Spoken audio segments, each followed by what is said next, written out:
Good evening, Dr. Latz, and welcome to a kind of dark and weird RNA for this section. You may be wondering what's going on. This isn't your typical bright self, Chris.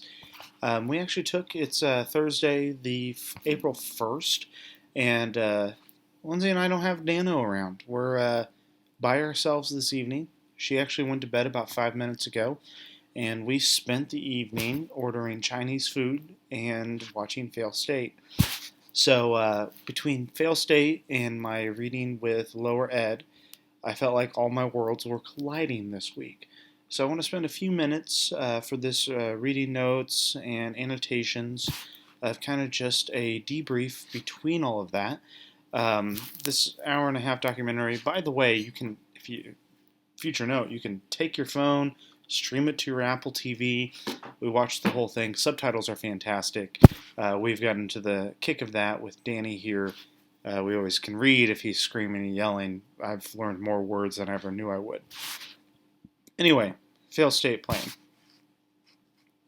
I can obviously tell this was a politically charged documentary, slightly, but not in a direct political party sense, by the lobbyists that were going for-profit colleges. You compare that to the book I read with Lower Ed through the audiobook. Here's what I got. Financial aid system's freaking broken. I mean, I could sit here and spend, you listen to my last RNA, you're sitting here tonight listening to this, you already know it. Stuff's messed up. We had a Pell Grant system was 50% of cost, and now it's like less than 30% of the cost. I remember the graph that's popping up on the screen. Listen to for-profit ed. I mean, the beauty school was not super pushing people, but then you go into the for-profit industry. Basically, you have salespeople. We were watching the pain funnel that was on here in Fail State, and it reminded me, sadly enough, of what a well-trained salesperson would do. We learned a similar cycle in the sales training called SPIN, situational implications, problem statement, needs assessment. Common sales strategy. They have ACT and they have SPIN. And ACT or SPIN is essentially you identify the situation they're currently in. You ask them what happens if they do not change said situation. Then you push a little further. What happens if you don't change this? You mentioned you had a problem, but what happens if this problem is not fixed? Okay, you push a little further, and then you go, what if I could solve that problem today? It's the same freaking thing we just saw with the pain funnel, just in a different format. They replicated a system that's of traditional sales. If anyone would ever argue that a for-profit industry, specifically the for-profit education industry, was not using Salesforce, I got it. I mean, I can show you the sales textbook that teaches this exact method they turned into that thing, which is just crazy to think. You see all the billions of dollars they're using for student aid and student funding, and these colleges aren't giving them, pardon my language, shit. I mean, come on.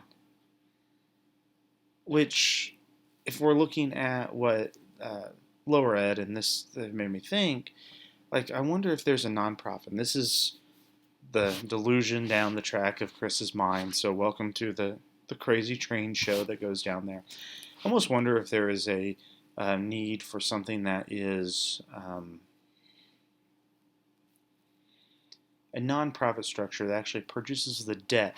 So go check out John Oliver. They did a health debt thing they did, and they gave over $1 million of debt away, and they said forgiven, not worry about it. It always makes me wonder if there's a need for a nonprofit that would actually go in and actually forgive student loan debt that's related to for-profit colleges, buying it at pennies on the dollar, aka my Lower Ed book that we're listening to, and actually pays that off for students. Say, hey, here's your free chance. I mean, you could probably argue for conservative Republicans that, hey, in the Bible there was this time where they forgave debt, and here's the example you should do it.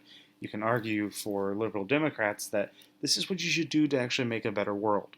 I kind of, not politically, side with the better world sense than my biblical proportion area of it. But regardless what it is, it makes me think maybe there should be something else in place. Which comes to the questions after our last class that we were talking about of How do you fix a financial aid system that's inherently broken and inherently can't be fixed? You can make new rules make new loopholes make new situations for growth, and no matter what you do, you're going to provide an avenue for somebody to take advantage of the situation. You can't bulletproof all the rules. Never can. So how do you fix that with people who understand the value of what's going on to help these students who are basically getting victimized by a for-profit industry that says, hey, we want your money, but we don't care what happens to you after we get your money.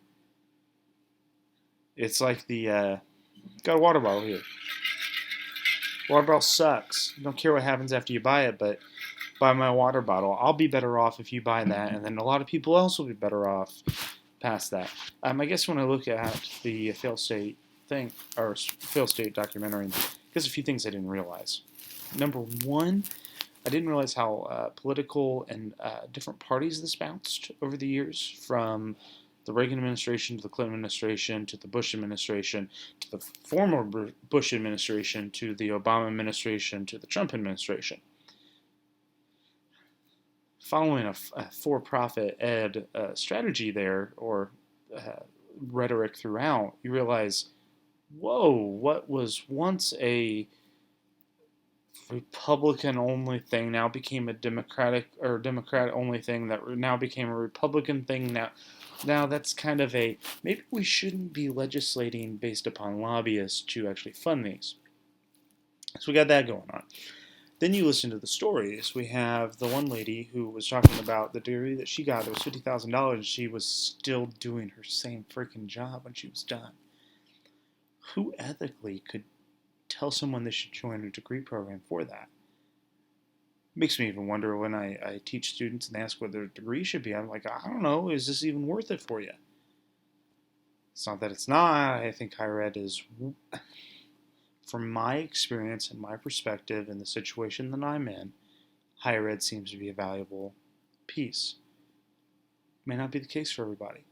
They could take this to my autoethnography. You go, okay, Chris, well, you're a blessed and gifted. This is going to sound stupid.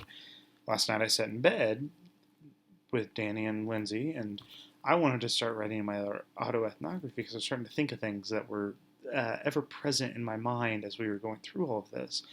Like Chris, the wife was telling last night, well, you may be you, but you're not Chris Wilkey. Like, wait, what does that mean?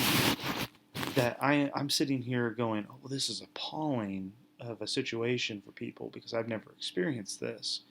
But this is appalling, yeah, it's happening all the time. Just because it's appalling to me doesn't mean it's abnormal. I'm appalled because I've never put into it, and it should be appalling that I've never even understood this. It's my deal with this week. Take the little red book, this documentary, know the readings. Actually, what you're going to find is if you listen to this RNA before you listen to my next one, I'm not doing one next week. We're going to do the book talks. And I've listened to the whole book. I had this very nice lady read it to me over 10 hours. It was great. Actually, my most valuable two pieces would be the last chapter and the epilogue. I actually really liked the methodological section because it was a nice run-through of like what my dissertation proposal should be. I'm not going to get into that in this stuff with the book talk, but it was a really nice part. It really started making me think, okay, could I explain this via words to tell somebody what I was doing? If I could, maybe I should write that down. That could be my method section. So regardless of what's going on, this is date night. So the wife's now asleep. We've been out to dinner. We watched a documentary on date night. You have now infiltrated the world of the Wilkeys. That's all I got. Have a great night. See you for the next RNA.